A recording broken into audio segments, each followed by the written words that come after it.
Regional 360. Noticias para todos los peruanos. Las protestas continúan afectando a miles de peruanos, y es que ahora son los pacientes de hospitales de distintos puntos del país los que se encuentran a la deriva y a la espera de los medicamentos que no pueden llegar a causa de los bloqueos violentos en las carreteras y el asalto a diversos aeropuertos.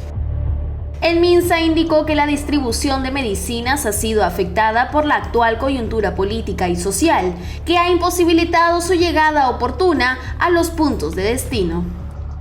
Asimismo, señalaron que todos los hospitales y establecimientos de salud se encuentran en alerta roja. Fue a través de un comunicado que el MINSA indicó que en las regiones se cuenta con un abastecimiento de oxígeno medicinal que puede durar hasta 12 días. Sin embargo, ante la imposibilidad de transportar más recursos, estos podrían acabarse, poniendo en peligro la vida de pacientes que dependen de ellos.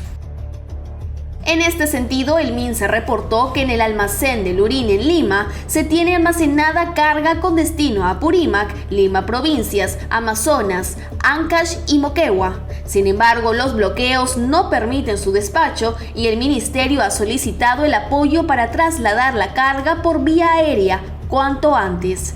Una vez más, las protestas vandálicas y violentas ponen en peligro la vida de los peruanos. Ante la inestabilidad política y social que afronta nuestro país, la Asociación Civil Transparencia hizo un llamado al Congreso de la República a aprobar con urgencia las medidas necesarias que den certeza sobre las fechas para unas nuevas elecciones. La entidad dedicada a la promoción de la calidad de la democracia y de la representación política señaló que se deben incluir reformas electorales y políticas para un adecuado proceso electoral. Cabe recordar que la presidenta Boluarte anunció que las elecciones generales se podrían adelantar para diciembre del 2023, pero que necesita de un análisis previo y un reajuste en la normativa electoral vigente. En ese sentido, este jueves 15 se debatirá en el Congreso el proyecto para el adelanto de elecciones. Regional 360. Noticias para todos los peruanos.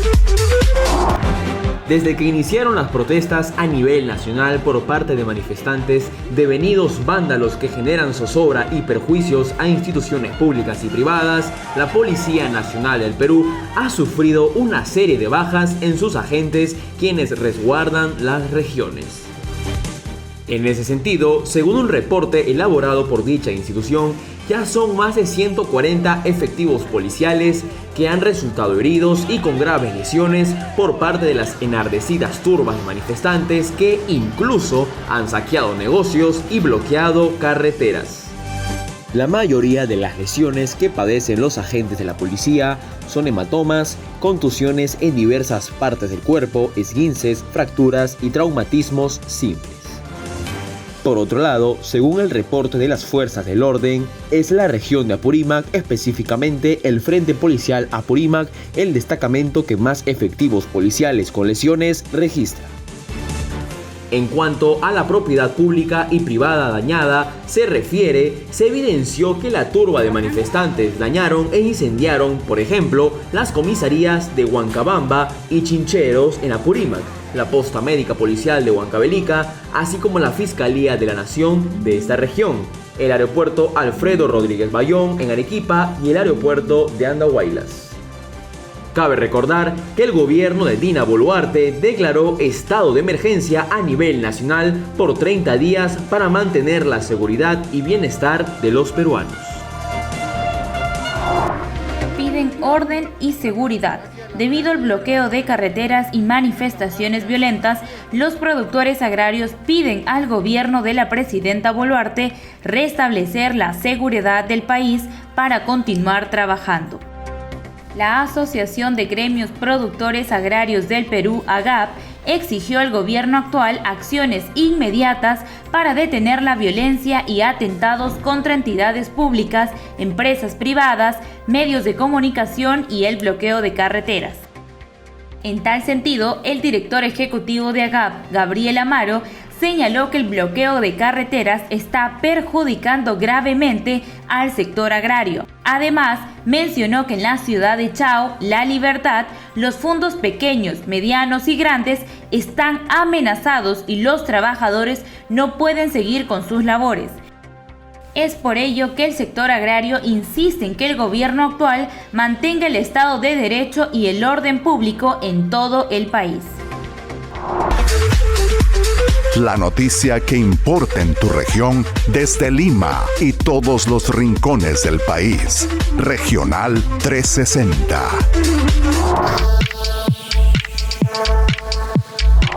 Las protestas en el país están tomando dimensiones realmente alarmantes. Estamos hoy en Entrevista 360 con el coronel del Ejército en retiro, Juan Carlos Liendo. Coronel, bienvenido a Entrevista 360. Muchas gracias, Jessica. Un gusto estar en tu programa. Hay un discurso bastante preocupante y diríamos incluso algo distorsionado. Es preciso poder hacer un análisis. ¿Quién realmente está detrás de todos estos levantamientos de la población? Sí. A ver, es imposible calificar los hechos de violencia que estamos viendo a nivel nacional como un levantamiento popular o un grupo de protesta de personas. Obviamente hay personas que están protestando, ¿no? Pero lo que estamos viendo, Jessica, es que ante la ausencia de políticos que se dediquen a trabajar por las verdaderas necesidades de las personas más débiles, de los pobres, de los enfermos, por atender las necesidades de las poblaciones más alejadas, que ningún político ha hecho, han dejado enorme vacío para que esos justos reclamos de las poblaciones más olvidadas sean capturadas por la mente y la acción política perversa de Sendero Luminoso. Lo que estamos viendo es que Sendero Luminoso ha capturado ideológicamente y está llevando a la violencia en forma clandestina y organizada en todo el país a protestar a jóvenes, mujeres, adolescentes para enfrentar a las fuerzas del orden, ¿no? Y producir muertes como la única opción política que hay para la atención de sus necesidades. Hay dos cosas, Jessica. Estamos regresando 40 años atrás, donde Sendero Luminoso sembró terror y muerte. Hoy, sin pintas, sin llamamientos a la lucha armada, ni a Abimael Guzmán, han logrado capturar voluntades y personas que quieren satisfacer justas necesidades para llevarnos por el camino perverso del odio y la violencia. Y están sometiendo a todo el país, al Estado peruano, a un ataque general. No son protestas, es un ataque general organizado contra la estructura económica, contra los aeropuertos, contra los policías, contra comisarías, contra carreteras, contra vehículos de personas comunes, que lo único que están haciendo es agudizar la pobreza y demorar mucho más el desarrollo que se necesita en forma urgente para las poblaciones más olvidadas. Eso es lo que tenemos. Estamos entrando a un nuevo periodo de terror y violencia, mucho más perverso, mucho más dañino que hemos vivido desde los últimos 40 años. Eso es lo que tenemos, Jessica. Es importante recordar que esto no es algo fortuito, esto no es algo reciente, es algo que se ha ido preparando en un camino a lo largo de todo este tiempo de un aparente silencio y de una aparente calma. Es la misma forma en que operaba Sendero hace muchos años atrás, en las décadas justamente que usted menciona. Es necesario que la gente relacione lo que está pasando con lo que ya sucedió en el pasado. A ver, Sendero Luminoso, en una forma muy hábil, capturó los sindicatos de profesores en los lugares alejados, y uno de sus representantes a través del Movadef, que es el profesor Pedro Castillo, fue llevado por Sendero Luminoso y sus organizaciones a ser presidente. Una persona que no tenía las capacidades, que podría identificarse muy fácil con el pueblo, que podría desarrollar un llamado de identidad con necesidades populares, pero manipulado. Pedro Castillo, por Sendero Luminoso, ha sembrado odio, rencor y resentimiento, que son los principales obstáculos para el desarrollo. No solo obstáculos, sino es el camino a la muerte de personas inocentes. Eso lo ha generado Pedro Castillo. Más aún, ha dado un golpe de Estado contra todo el orden democrático y las leyes de la República. Por eso está preso. Pero sin embargo, Sendero Luminoso y el Movadef, en una forma muy organizada, muy eficiente, ante la incompetencia de todos los políticos, ha logrado generar la violencia que ya por segundo día y de una manera muy cruenta, con incendios, con muertes, dañando a muchas personas, se está apoderando del país. Ingresamos nuevamente a un periodo de guerra, de violencia revolucionaria, y no se le quiere llamar por su nombre. Es un ataque contra el Estado peruano. No le queda más que enfrentar la ley. Después que la Fiscalía de la Nación solicitara 18 meses de prisión preventiva contra el exmandatario Pedro Castillo y quien fuera su primer ministro, Aníbal Torres, por los delitos de rebelión y conspiración tras el intento de golpe de Estado, la sesión fue suspendida ya que el expresidente Castillo intentó una maniobra legal para obtener su libertad. Y es que el expresidente Pedro Castillo alegó no contar con defensa legal, esperando que de esta manera se suspenda la sesión y él pueda recuperar su libertad la tarde del día de hoy, después del vencimiento de la prisión preliminar. Sin embargo, el juez supremo Juan Carlos Checkley decidió reprogramar la sesión para este jueves a las 8:30 de la mañana, citando al Código Procesal Penal que asegura que el reo, es decir, Castillo, puede permanecer bajo custodia por 48 horas mientras se determina el pedido de prisión preventiva. En ese sentido, durante la audiencia de esta mañana se informó que el abogado de Pedro Castillo, Ronald Atencio, había renunciado a defender al expresidente golpista, al indicar que se había afectado supuestamente el debido proceso. Asimismo, se dio cuenta de que el expresidente Pedro Castillo se negó a participar en la audiencia.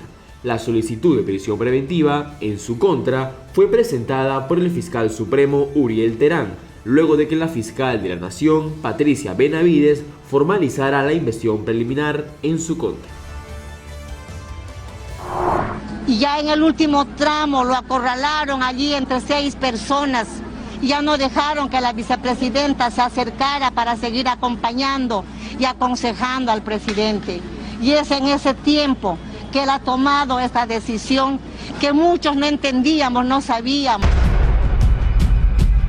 Esas fueron las palabras de la presidenta Dina Boluarte, quien ante la prensa declaró que los exministros Roberto Sánchez, Félix Chero, Alejandro Sánchez, Betsy Chávez y Aníbal Torres habrían sido aquellos que impulsaron a Pedro Castillo a romper el orden constitucional el pasado 7 de diciembre.